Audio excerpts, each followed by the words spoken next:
Actuellement, le pays le plus récemment créé au monde est le Soudan du Sud, ayant acquis son indépendance en 2011.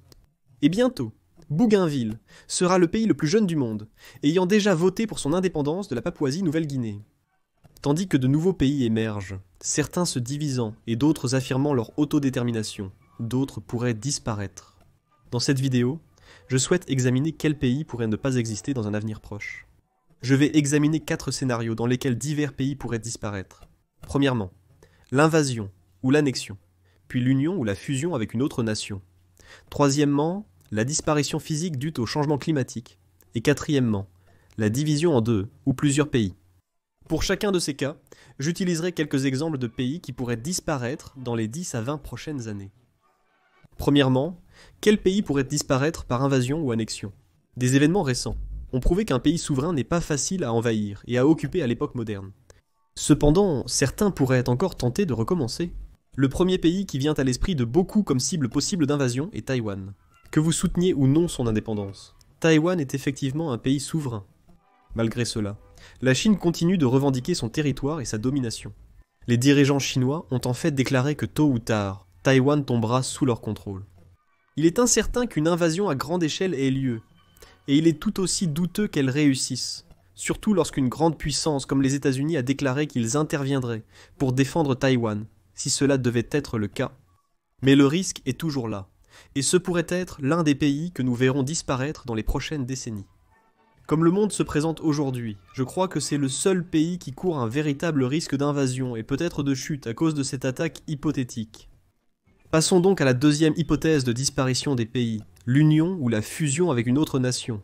Certaines personnes ont avancé que cela pourrait être une possibilité pour la Chine de récupérer Taïwan, en réussissant d'une manière ou d'une autre à influencer suffisamment les gens pour élire un candidat pro-chinois, finissant par voter eux-mêmes pour une union avec la Chine et évitant ainsi le conflit. Honnêtement, je ne connais pas assez le sujet pour vous dire si c'est une réelle possibilité ou non, mais je trouve cela très improbable en raison du contexte historique de la situation. Taïwan est peuplé par beaucoup de ceux qui ont fui la Chine continentale après que la République populaire a gagné leur conflit interne. Ils ont fui ce régime et vivent désormais dans un système totalement différent. Il est peu probable qu'eux ou leurs descendants souhaitent y retourner et perdre une grande partie de ce qu'ils ont. Mais il existe quelques autres exemples dans le monde de pays qui pourraient disparaître en s'unissant à d'autres. À proximité, les deux Corées pourraient enfin être capables de se réconcilier et de s'unir en une seule péninsule. Malgré la rhétorique du Nord, des efforts considérables ont été faits ces dernières années pour rapprocher les points de vue et négocier. Lorsque les deux pays ont concouru ensemble aux Jeux Olympiques d'hiver en 2018, ils ont concouru sous un drapeau commun, celui de la péninsule coréenne unie. À la fin de 2021, ils ont convenu en principe d'une fin formelle à la guerre qui a techniquement été mise en attente avec un armistice. Une réunification des deux pays pourrait prendre des décennies, mais reste envisageable. Quelques autres pays qui pourraient ne pas exactement disparaître, mais perdre un peu leur statut de pays sont le Burundi, le Kenya, le Rwanda, le Soudan du Sud, la Tanzanie et l'Ouganda, qui ont convenu de créer un nouveau pays, la Fédération d'Afrique de l'Est. La République démocratique du Congo a aussi exprimé son intention d'adhérer, mais ce n'est peut-être pas encore officiel. Bien que la Fédération d'Afrique de l'Est n'ait pas encore été établie, de nombreuses mesures ont été prises pour avancer vers l'objectif final. Des institutions et des organes de gouvernance existent déjà pour l'union éventuelle, avec des représentants de toutes les nations concernées travaillant ensemble pour y parvenir. Si cela se produit, un nouveau pays sera créé, avec 6 autres disparaissant techniquement en tant que pays, devenant des États membres. Le Soudan du Sud est l'un des pays qui pourrait disparaître avec la création de la Fédération d'Afrique de l'Est, mais il pourrait également disparaître s'il finit par se réunir avec le Soudan du Nord. Ils se sont séparés en 2011, le Sud voulant devenir indépendant, pour de nombreuses raisons, l'une d'entre elles étant la différence religieuse entre les deux régions, mais leur existence en tant qu'État indépendant a été parsemée de difficultés et de luttes internes, et donc un pas en arrière et une réunion avec le Nord ne sont peut-être pas totalement exclus. Un autre pays qui pourrait être absorbé par son voisin est la Biélorussie. L'indépendance de la Biélorussie est quelque peu une question en suspens, comme c'est le cas actuellement. Mais à mesure que le pays s'éloigne de plus en plus de l'Europe et se rapproche de la Russie, il est probable qu'il pourrait être incorporé en tant que république au sein de la Fédération de Russie elle-même. Passons à la troisième hypothèse, et malheureusement la plus probable pour la disparition de pays dans un avenir proche, le changement climatique. Plus précisément, le réchauffement climatique et la montée du niveau de l'eau. Alors que la planète se réchauffe chaque année, la glace aux pôles fond de plus en plus. Cela finira par provoquer une montée du niveau de l'eau dans nos océans, et de nombreuses petites nations insulaires à travers le monde, notamment dans l'océan Indien et Pacifique, pourraient craindre se retrouver submergées. En fait, cela a déjà commencé à se produire dans certains endroits de ces régions, comme la capitale indonésienne. À travers cela, il y a un certain nombre de pays qui pourraient non seulement disparaître en tant que nation, mais en fait être complètement effacés de la carte, en sombrant sous l'eau. Quelques exemples de cela sont Kiribati, les Maldives, Vanuatu, Tuvalu et les îles Salomon. Et enfin, la quatrième hypothèse. Des pays disparaissent en se divisant en deux ou plusieurs nouveaux. Il existe de nombreux mouvements d'indépendance dans le monde, certains plus sérieux que d'autres, avec un soutien variable allant de quelques rêveurs à de véritables appuis populaires. Je me concentrerai sur les plus sérieux et viables, mais rappelez-vous qu'ils restent peu probables, du moins en partie. Tout d'abord, il faut citer le Royaume-Uni.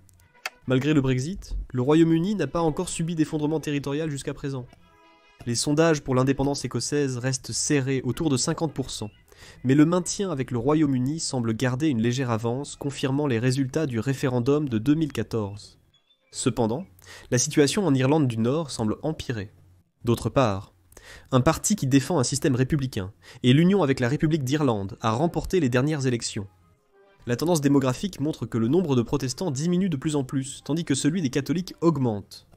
Toute la situation avec la frontière, le statut spécial de l'Irlande du Nord dans le Brexit, semble être une situation très fragile, attendant une étincelle pour allumer la flamme, et les habitants souhaitant se séparer du Royaume-Uni et se réunir avec le Sud. Si cela devait se produire, l'Écosse pourrait vouloir son indépendance, et les dominos pourraient commencer à tomber, laissant le Royaume-Uni comme étant uniquement l'Angleterre et le pays de Galles. L'Espagne pourrait aussi disparaître suite à une séparation. Le seul mouvement indépendantiste sérieux en Espagne semble être celui de la Catalogne, avec leur référendum non officiel unilatéral, une déclaration d'indépendance du gouvernement local, et même l'arrestation de leaders locaux. Les choses semblent s'être apaisées dernièrement, et les partis pro-unité espagnols performant bien aux élections locales. Mais le désir d'indépendance catalane existe toujours dans une grande partie de la population là-bas, et un nouvel effort pour l'indépendance pourrait survenir dans un avenir proche. L'histoire de l'Espagne qui s'est unifiée assez tardivement en tant que nation unique, et le fait que de nombreux royaumes indépendants aient existé sur son territoire au fil du temps, rendent la désunion possible. Des mouvements indépendantistes existent aussi en Galice, en Andalousie et au Pays Basque. Des scandales récents ont conduit à de nombreuses questions sur le régime monarchique, et que celui-ci reste en place, ou soit remplacé par une république. Cela pourrait conduire à la fin de l'unité espagnole. Et un troisième, la Belgique. Malgré leurs propres cultures internes, la Flandre et la Wallonie maintiennent leurs différences, l'une étant plus néerlandaise et l'autre plus française. Des sondages de 2019 suggèrent que si un référendum sur la séparation devait avoir lieu, environ 40% des Flamands voteraient pour se séparer de la Belgique. La Wallonie pourrait rester en tant que Belgique ou changer son nom pour cela. Les deux zones pourraient devenir indépendantes ou être respectivement absorbées par les Pays-Bas et la France. Hors d'Europe, d'autres pays dans le monde pourraient aussi être confrontés à une séparation due à divers problèmes. La Libye lutte pour résoudre un conflit interne où essentiellement deux parties gouvernent différentes parties du pays. Si le problème persiste, la Libye telle que nous la connaissons pourrait disparaître de façon permanente. La même situation, ou du moins une situation similaire se produit au Yémen. Et la Somalie est essentiellement déjà séparée en deux avec la création du Somaliland. Dans ce cas, on pourrait dire que la Somalie continuerait d'exister, perdant une partie de son territoire, comme ce qui pourrait arriver à la Bosnie-Herzégovine si la Republika Srpska déclarait son indépendance. Voici donc quelques pays qui pourraient disparaître dans les prochaines décennies ou dans un avenir proche, pour diverses raisons. Invasion, union avec des pays voisins, changement climatique, ou encore séparation. Ceux qui sont malheureusement les plus susceptibles de se réaliser sont ceux qui disparaîtront en raison de la montée du niveau de l'eau. Même avec certains efforts pour inverser le changement climatique, il est probable qu'une bonne quantité de glace fondra encore des pôles, et de nombreuses régions du monde qui sont à une faible élévation pourraient se retrouver submergées. La situation à Taïwan n'aboutira probablement pas à une invasion totale, mais restera un point de tension et de préoccupation en Asie. Après le changement climatique, la possibilité la plus probable pour que certains pays disparaissent, bien qu'ils existeraient encore techniquement, serait leur rassemblement avec certains de leurs voisins. Les séparations de pays demeurent une éventualité réalisable. Mais qu'en pensez-vous? Est-ce que l'un de ces scénarios potentiels est possible, et y en a-t-il d'autres que je n'ai pas mentionnés? Faites-le moi savoir dans les commentaires ci-dessous. Merci d'avoir regardé, abonnez-vous si vous voulez. À la prochaine pour plus de connaissances générales.